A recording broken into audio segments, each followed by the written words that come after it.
हम सब का इतिहास उपनिवेशवाद से, कॉलोनियल हिस्ट्री से रहा है, यानी कि पॉलिटिक्स फॉर प्रॉफिट। जब यूरोपीय देशों ने अफ्रीका और एशियाई देशों में अपने व्यापारिक हितों के लिए, अपने मुनाफे के लिए हम पर राजनीतिक सत्ता स्थापित की और हम पर रूल किया, वो पूरी तरह से उनके सारे क्रियाकलाप, चाहे वो रेलवे बना रहे हों, चाहे वो सड़क बना रहे हों, चाहे वो संस्थाओं का, स्कूल और कॉलेज का निर्माण कर रहे हों, उसके केंद्र में वो हमारे ऊपर शासन करना चाह रहे थे। और उस शासन का उद्देश्य सिर्फ मुनाफा था। वो हमारे अनाज, हमारे कॉटन्स, हमारे लोहा, हमारा अभ्रक, हमारा कोयला, ये सब कुछ ले जाते थे और उससे वो मुनाफा कमाते थे और उस मुनाफे के लिए ही वो हम पर शासन कर रहे थे। जब हम आज़ाद हुए तो हमने अपने देश का निर्माण वापस से कल्याणकारी नीतियों के आधार पर किया। हम एक वेलफेयर स्टेट के रूप में डेवलप होना शुरू हुए। 1-2 दशक तक हम तमाम मुश्किलातों के बावजूद भी वेलफेयर स्टेट तो बने रहे, लेकिन 1980 के आसपास वापस हमारी कल्याणकारी व्यवस्था चरमरा गई और हम वापस से मुनाफाखोरी व्यवस्था में चले गए। यानी कि हमारा ट्रांजिशन जो रहा वो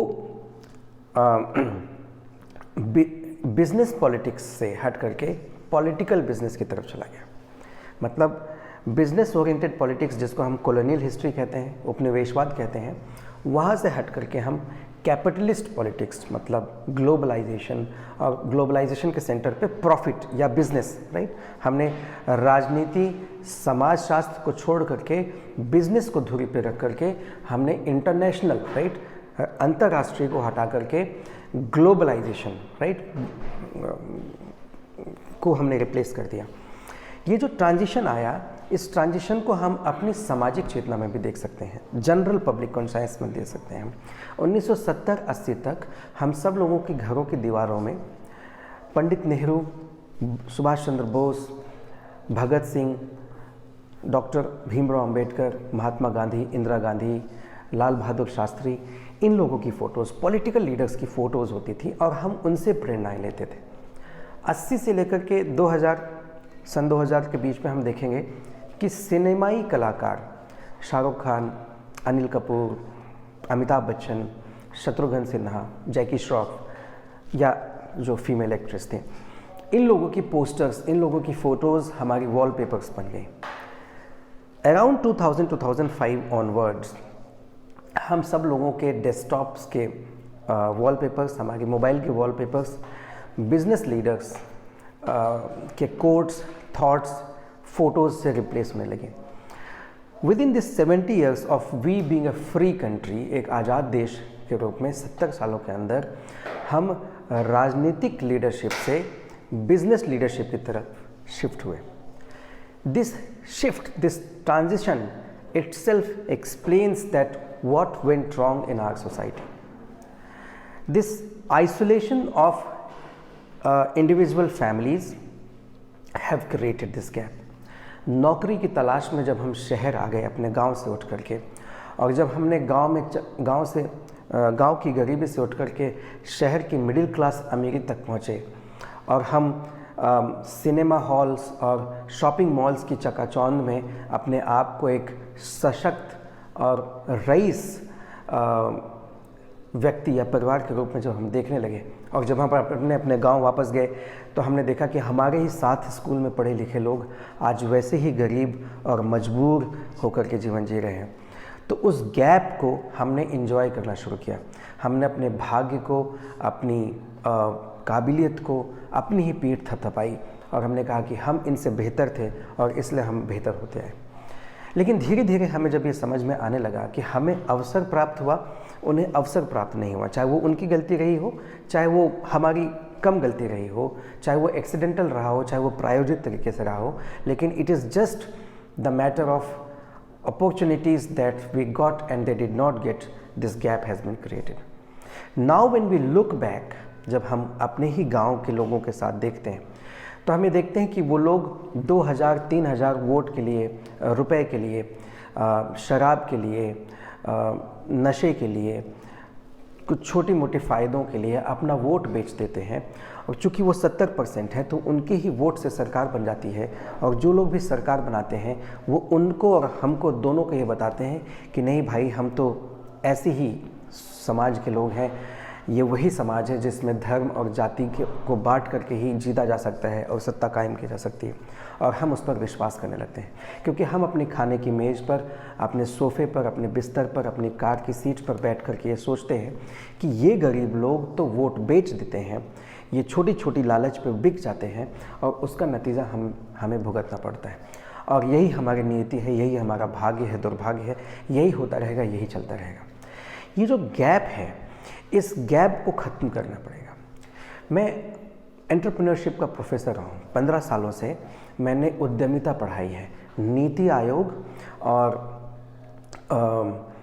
बड़ी बड़ी संस्थाओं ने मुझे स्टार्टअप मेंटर के रूप में लगातार आमंत्रित किया है, और जब मैं एज ए स्टार्टअप मेंटर अपने स्टूडेंट्स के साथ में बडिंग एंटरप्रेन्योर्स के साथ में जब मैं कार्यशालाएँ करता हूँ, जब मैं वर्कशॉप्स करता हूँ, ख़ासतौर से जब मैं आइडिया वैलिडेशंस की वर्कशॉप्स करता हूँ, उस वक्त मुझे पता चलता है कि हमारे बच्चे, हमारे लीडर्स, बडिंग लीडर्स जो सोचते हैं, उनकी विचार, उनकी जो थॉट्स हैं, उसके केंद्र में मुनाफा है ही नहीं, उनके केंद्र पे वेलफेयर है। वो हमारे रेलवे को ठीक करना चाहते हैं, वो हमारे देश में नशाखोरी को ख़त्म करना चाहते हैं, वो हमारे देश में हिंसा को ख़त्म करना चाहते हैं। और जब मैं उनसे पूछता हूँ कि ये सब करने के लिए आप मुनाफा कैसे कमाएंगे, आप एक वायबल बिजनेस कैसे डेवलप करेंगे, तो उसका जवाब उनके पास नहीं रहता। So what I am trying to tell you that we at a core, our society at a core is a welfare society. It is not a profit society.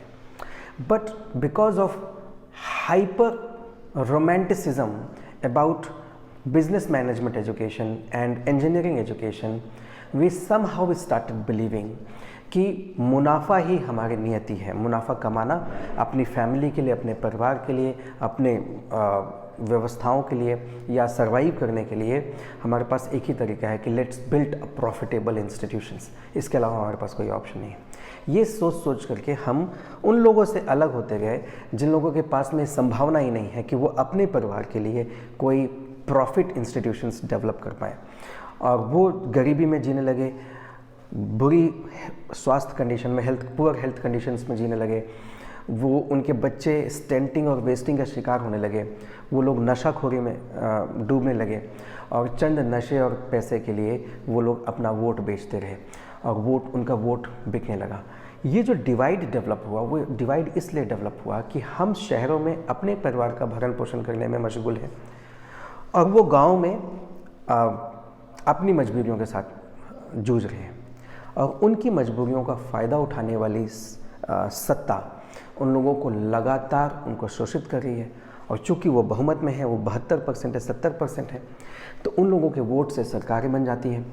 हम या तो वोट देने ही नहीं जाते, या जाते भी तो हमारे वोट कभी भी बहुमत का हिस्सा बनते ही नहीं। इसलिए हमारी चेतना, हमारे विचार, हमारे देश की राजनीतिक विमर्श से बिल्कुल गायब हो गए, और संसद में, विधानसभाओं में बैठे हुए सत्ताधीश हमको ये बात समझाने में सफल हो गए कि इस देश की नियति ही धर्म और जाति के आधार पर नफ़रत बो करके ही पाई जा सकती है, और इसलिए उसी नफ़रत से हम भी पोषित होने लग गए, और हमारे पास मानसिक हिंसा की कुंठाएं जन्म लेने लगी और बढ़ने लगी। And this is how we have transitioned from actual violence to mental violence. अब हम जो सोशल मीडिया पर उगलते हैं, जो नफ़रत उगलते हैं, उसके दम पर जब लिंचिंग होती है, हिंसाएं होती हैं, दंगे होते हैं, तो उन दंगों पर, उन हिंसाओं पर हमारा सीधा हाथ नहीं होते, हमारे हाथ खून से लाल नहीं होते। तो हमें इस बात का एहसास नहीं होता कि इस हत्या के लिए हम सीधे तरीके से जिम्मेदार हैं। और ये जो व्हील है, ये जो पर्दा है आपके बीच में, राइट, आपके और उन लोगों के बीच में जो हत्याएं कर रहे हैं और जिनकी हत्याएं हो रही हैं, उनके और हमारे बीच में ये जो व्हील है, जो पर्दा है, ये बनाए रखने का काम इस सत्ता ने किया है। And that is what we need to dissolve. इस व्हील को, इस पर्दे को हटाना पड़ेगा।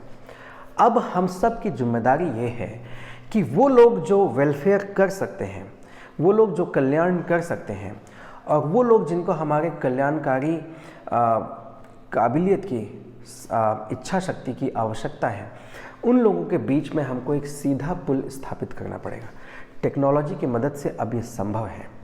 अगर हम लोग अपनी स्किल्स, अपनी नॉलेज, अपनी नेटवर्क और अपनी थॉट्स, अपने एटीट्यूड को इन लोगों को देना शुरू कर दें डायरेक्टली, तो ये जो ट्रेड इस्टेब्लिश होगा, इस ट्रेड में ये लोग, ये बीच के लोग जो इनको खरीद के, इनको बरगला करके, इनको धमका के, इनको डरा करके, बहका करके सत्ता पालते हैं, इन लोगों की पकड़ इस बहुमत, इस 72% पे कमज़ोर होगी और एक नया पॉलिटिकल डिस्कोर्स इस्टेब्लिश होगा। That is exactly what we should attempt to create. आपको लगता है कि शायद ये संभव नहीं होगा। अगर ये संभव नहीं होता तो अंग्रेज़ इस देश को, अंग्रेज़ जितनी बड़ी ताकत थे, अगर अंग्रेजी काल, अंग्रेजी हुकूमत में कोई इंसान ये कह रहा होता कि एक दिन ये देश आज़ाद हो जाएगा, तो लोग उसे भी बेवकूफ़ और पागल कह रहे होते। 700-800 साल के मुगलिया सल्तनत को ख़त्म करके कोई विदेशी ताकत हम पे कब्जा कर लेगी, मुग़ल काल में अगर कोई ये बात किसी को कह रहा होता तो लोग उसे भी पागल कह रहे होते। The point is friend, there is a thought, there is a possibility of political innovation. Are we establishing our conviction to this political innovation or not? That's a question. उसके लिए या तो आपको इस बहस से एंगेज होना पड़ेगा, इस कंस्ट्रक्टिव बहस से एंगेज होना पड़ेगा, या आपको एक अल्टरनेट आइडियाज़ पर काम करना होगा जो मेरे आइडियाज़ से इतर होगा। बट इन एनी केस हम एक कंटेंट कंज्यूमर की तरह नहीं बैठे रह सकते। हमको इस पूरे इंडियन पब्लिक डिस्कोर्स में एक एक्टिव रोल प्ले करना पड़ेगा। और वो एक्टिव रोल क्या होना चाहिए, कैसे होना चाहिए, या आप उसको इस्टेब्लिश कीजिए, या जो लोग इस्टेब्लिश करने की कोशिश कर रहे हैं उनका साथ दीजिए। कोई तीसरा विकल्प आप लोगों के पास नहीं है, चॉइस आपकी है। Thank you very much.